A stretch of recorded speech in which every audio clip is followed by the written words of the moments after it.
G'day, I'm excited. We are back for a new series. This one's going to be a build along for a brisket knife. Well, a big barbecue competition type knife using 1084 steel. Started out, I think, as about 3.5, 4 mil. Plenty for this sort of thing.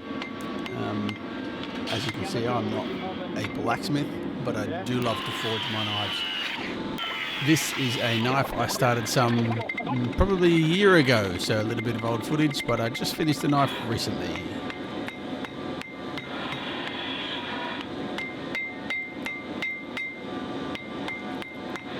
The technique you saw me using were actually forged in the initial shape of the handle, was taught to me by somebody some time ago. It was that long ago now, I can't remember.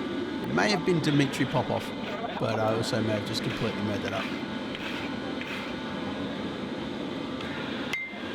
So because the steel is only 30 mil approximate and I wanted more like a 60 mil deep blade, I'm obviously forging in my tapers.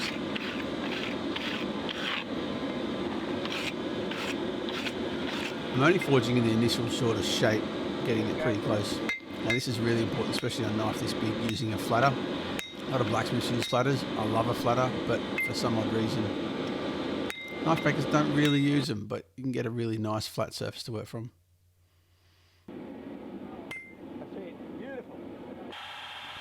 So this here is perfect evidence as you forge your blade, you design your blade more closely and realise it's not quite what you want, and you just grind it the way you want it. So you can see there's a bit of a difference there between the initial shape on the tip and what I decided I wanted.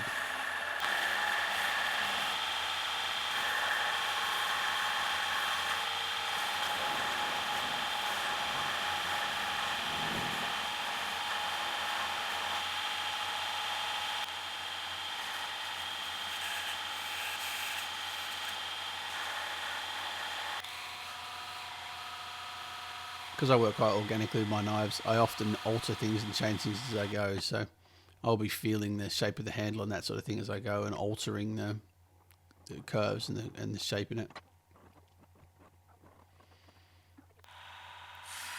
I just used a bit of texture there and marked the height that I'm approximately wanting my bevel to be, and then start grinding in and chasing that line. This is the biggest knife I've made to this stage still. So it was pushing my grinding skills for a good year ago. But this is a knife that I decided I needed to finish, and I've finished very recently. So I thought I'd love to share it with you.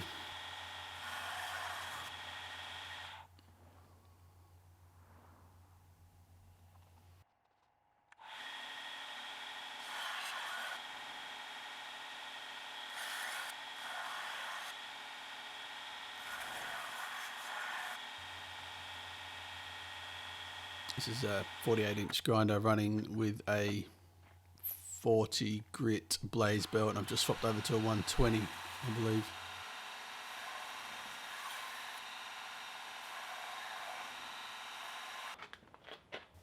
Okay, so what you haven't seen here, I managed to lose the footage of me thermal cycling it. So I go 3 cycles to refine the grain structure and take some of the stresses out of it, mainly because it was forged. If it was just 1084 in flat sheet, probably isn't worth doing the same amount. Though that said, no reason why you shouldn't thermal cycle it. Just helps refine the grain structure and takes the stress out. Much less chance of cracking or breaking. Then I've heat treated this in the kiln at 815 degrees Celsius into canola oil at about 30 degrees Celsius. Once I'm happy that it's nice and straight, I just leave it on one of these kiln bricks till I can pick it up by hand, pretty much, but less than 200 degrees C, because it's going to go in the oven at that. I like to whack an oven gauge in there, often 2 oven gauges. These are pretty cheap on eBay, but the actual temperature gauge on the oven is shocking. It can be out by 40, 50 degrees sometimes. What I also have done, you can see in the bottom there, the elements, they actually have 2 big chunks of, actually it's 1045 or something with hammerheads.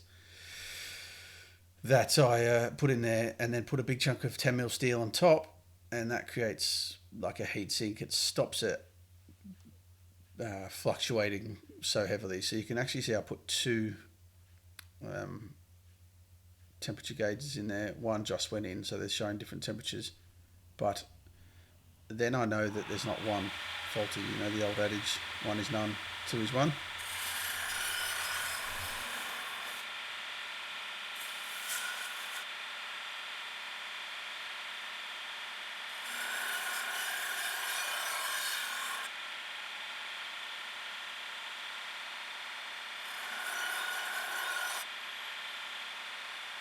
So now I've started re-grinding this, taking it back down to where I'm happy before I sharpen it. So I am running these up to, I think, 240 grit on the belt to leave a vertical sanding pattern in it because of the type of knife it is. I tend to think that looks pretty cool.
I then run it on I believe this is an X5 belt, which is very high grit, just to leave the deeper scratches there, but polish the rest of it off, and then I hit it quickly with a cork belt, which brings it up nicely.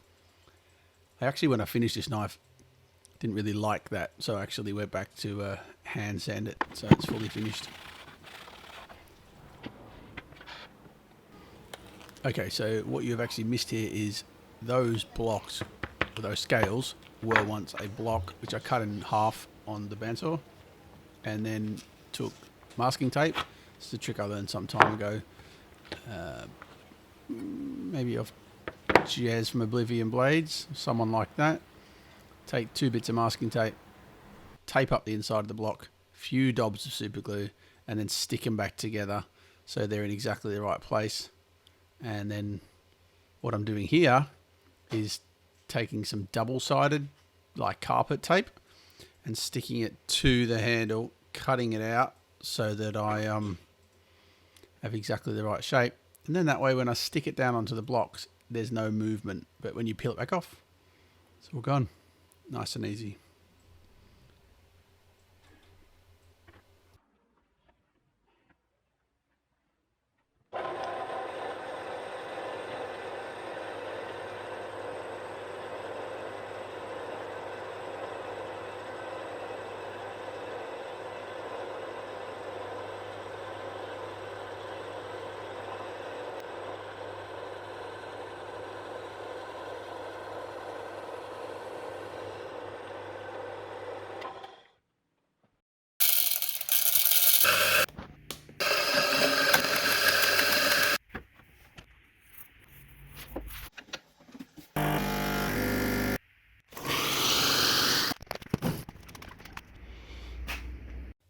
Thanks so much for watching. I will see you all again next week with part 2. And if you want to see more of my stuff, find Toby Fire and Steel on Facebook, Instagram, TikTok, LinkedIn, wherever else you can find me.